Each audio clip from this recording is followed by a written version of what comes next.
오늘부터 이제 전기설비 기술 기준에 대해서 총 4회에 걸쳐서 이제 정리를 하겠습니다. 양이 상당히 많기 때문에요. 키워드를 어디에 주셔야 되냐면 맨 처음에 문제를 많이 푸셔도 되지만요. 지금 어느 정도의 개념을 다시 잡으신 다음에 어떤 문제가 출제가 됐고 어떤 사항을 다시 보셔야 되는지 정리를 하도록 하겠습니다. 자, 그래서 교재를 보시면 교재가 그래도 상당히 조금 얇아요. 그죠? 얇은 대신에, 그러니까 문제에 치중을 하기보다는 먼저 개념에 대해서 많이 치중을 했어요. 이번에는. 그래서 이제 교재에서 무엇을 얘기하는지, 어떤 개념을 얘기하는지 알아야 문제 파악 의도가 되기 때문에 그 부분을 좀 잡아달라 그 얘기입니다. 자, 그래서 이제 1장에서 이제 잘 보시면 항상 1장에서는 총칙이라고 얘기를 많이 했죠. 자, 포괄적인 개념이나 규칙이 나오기 때문에 많이 나와봤자 뭐 3문제에서 4문제 정도가 요즘 출제가 된다고 말씀을 드렸습니다. 자, 그렇기 때문에 몇 장인지를 어떤 내용인지를 잡아 주셔야 되기 때문에 항상 용어의 정의가 자주 나왔죠. 그죠? 자, 그래서 용어의 정의에 대해서 책에서 정리를 다 어느 정도 잘 해놨습니다. 대신에 그 양에서 무엇을 가장 많이 나왔는지만 잡아달라 그거죠. 자, 그래서 이제 여러 가지 용어의 정의 중에서 가장 많이 나온 게 뭐냐면 관등회로라고 가장 많이 나온 적이 있습니다.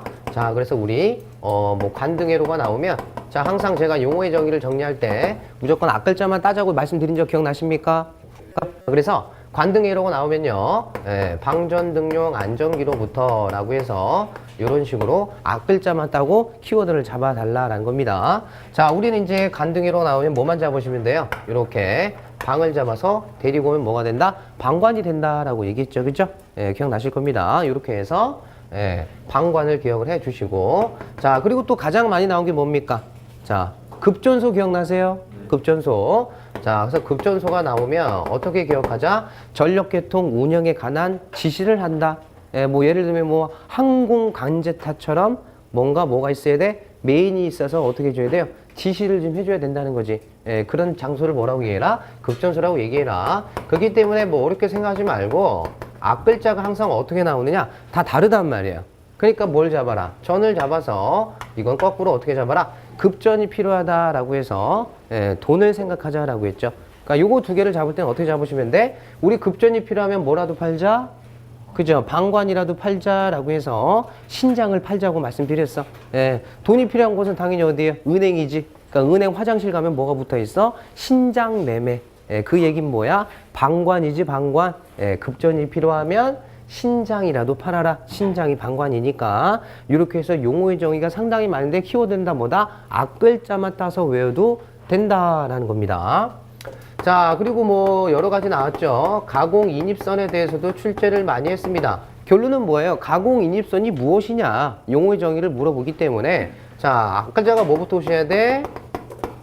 그죠? 가공 전선로로부터 전선로로부터 당연히 어떻게 지지물을 거치지 아니하고 철순의 집에 들어간 거예요. 그죠? 그러니까 밖에서 가장 많이 보이는 게 뭐야? 가공 인입선이고 앞글자를 따서 어떻게 기억하자? 까까라고 하자고 했죠. 자, 그리고 또 뭐가 있습니까? 당연히 연접 인입선이 있으셨습니다.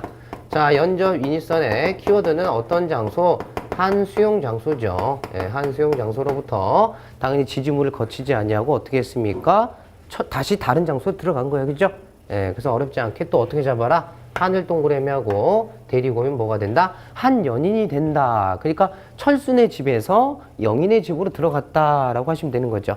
그죠? 그러니까 어렵지 않게 용어의 정의는 앞글자를 따서 다 잡아주시면 됩니다. 자, 요거 말고 이제 가장 많이 나온 게 또 뭐가 있어요? 지중, 전설, 로라고 해서 가장 많이 나왔습니다. 그러니까 땅에 시설할 수 있는 건 가장 많잖아요. 그죠? 지중 전선도 되고, 지중 약전류 전선도 되고, 그 중에서 가장 중요한 게 뭐였어? 지중 광섬유 케이블. 그죠? 그것도 포함된다는 겁니다. 그러니까 뭐가 보이면 그냥 찍어버려라. 광섬유 케이블이 보이면 그냥 찍어버리자. 그러니까 어떻게 잡자? 지광. 요렇게 잡자고 말씀드렸습니다. 그러니까 용어의 정의는 여러 가지가 있는데 그 중에서 앞글자만 따서 잡아주시면 어렵지 않게 다 맞출 수가 있습니다.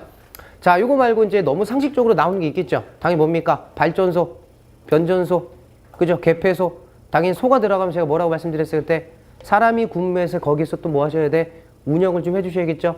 그러니까 발전소는 당연히 뭐예요? 전기를 만들어내는 곳. 변전소는 전기를 변성하는 곳. 그리고 또 개폐선은 뭐 하는 겁니까? 개폐하는 장소, 그죠? 예, 그런 말 들어가서 그냥 찍어주시면 됩니다. 어렵게 생각하지 마시고, 예, 개념상 편안하게 잡아주시면 됩니다.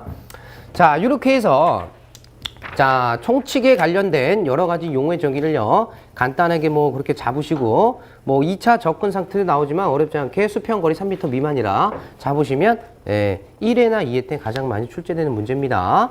자, 그래서 이제 핵심 유형의 문제는 무슨 말이냐면, 가장 많이 출제된 문제를 수록해 놓은 거예요. 아시겠죠? 자, 그러면, 자, 뒤에 항상 간등율에 대한 설명으로 옳은 게 뭐냐? 간단하게 뭡니까? 방관이다. 라고 해서 답은 라번을 찍어주시면 되겠죠. 자, 문제 1-2번. 자, 지중관로에 대한 정의로 옳은 게 뭐냐? 가장 많이 출제했습니다. 자, 어렵지 않게 그냥 말을 잘 보세요. 가번하고 라번하고 어때요? 글씨가 다 비슷하죠? 그러니까 그렇게 하지 말고 그냥 뭐만 찾자. 그죠? 말이 긴 게 답이야, 결국은. 왜? 강소유 케이블이 들어가야 되니까. 그래서 지광이라고 잡으면 답은 라번이 되는 겁니다. 자, 1-3도 가장 많이 출제가 됐는데, 당연히 몇 차 접근 상태를 얘기하고 있냐면, 뒤에 보시면 3m 미만인 곳에 시설되는 상태를 뭐라고 했습니까? 2차 접근 상태라고 얘기했죠. 자, 그렇기 때문에 답은 라번이라고 잡고요. 1-3까지 가장 많이 출제된 문제만 뽑아서 보신 것 뿐입니다. 자, 그래서 목적 및 용어 정리해서 여러 가지가 다 나왔지만 지금 안 나온 문제는 몇 번이야? 양가로 6번이 가섭선이 아직 나오진 않았어요. 그렇기 때문에 가섭선이 나올 수도 있으니까 어렵게 생각하지 말고 가섭선만 한번 잡아보고 가겠습니다. 설치할까? 간섭할 섭. 선들이 서로 간섭되어 있다는 거죠. 그러니까 결론은 뭡니까? 지지물 주변에 설치되어 있는 선들이 뭐 이렇게 지나갈 수도 있고요. 또 지나갈 수도 있겠죠. 여러 가지 선들이 이렇게 모여 있는 상태, 지지물에 설치되어 있는 모든 전선을 포괄적인 개념으로 뭐라고 얘기하시면 돼? 가섭선이다 라고 하시면 됩니다. 그렇게 해서 3정에서 한번 들어본 적이 있으시겠죠. 자, 이렇게 해서 어렵지 않게 여러 가지 용어 정의는 간단하게 보시면 됩니다. 자, 그리고 전압의 구분에 대해서 한번 잡아보도록 하죠. 자, 우리는 전압이 몇 가지가 있습니까? 네, 3가지가 있죠. 자, 전압의 종류는 몇 가지가 있다. 당연히 많이 들어보신 것처럼 3가지밖에 없습니다. 자, 첫 번째 뭐가 있습니까? 저압이 있고, 두 번째 뭐가 있어? 고압이 있고, 세 번째 특고압이 있다라고 분명히 배우셨어요. 자, 어렵지 않게 어디 범위 안에까지 들어가는지 보시면 되는 거 아니에요. 그죠? 그래서 옛날에 제가 말씀드릴 때 저압은 당연히 어떤 종류에 따라 직류도 쓸 수 있고 교류도 쓸 수 있다라고 말씀드렸어요. 그래서 구분을 어디에서 한 거야? 맨 처음에 직류는 철도 전압으로, 그죠?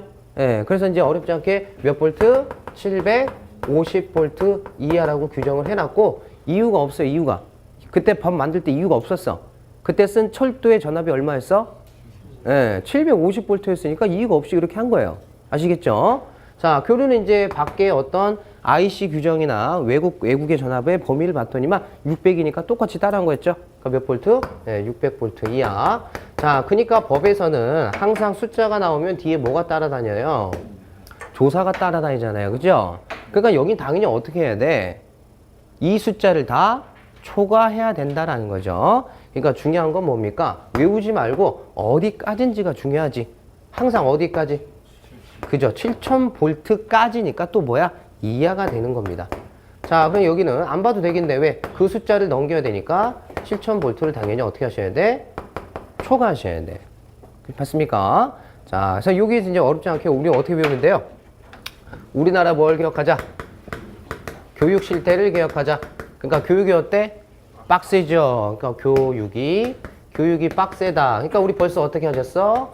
지쳤어. 그죠? 그러니까 고학 가서 뭐해? 고치자. 그럼 틀릴 수가 있습니까? 없습니까? 없어요. 그래서 실기 가셔서 요렇게 뭐 전압의 종류를 써봐라 라고 산업계에서 가장 많이 나옵니다.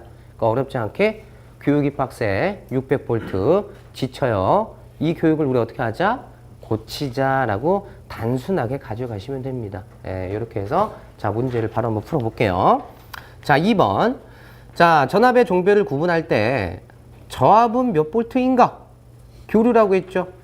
교육이 빡세다. 그러니까 600볼트 이하다. 자, 만약에 문제를 바꿀 수도 있습니다. 고압은 몇 볼트까지인가? 중요한 건 7000볼트까지다. 교류니까 뭐야? 교육이 빡세. 머릿속에 들어왔잖아. 그러니까 600볼트를 초과하는 거 잡으면 되는 거지. 이해 가시죠? 예, 그러니까 총 정리이기 때문에 머릿속에 계신 개념을 한 방에 정리해서 다시 보시는 일이 없도록 하셔야 돼.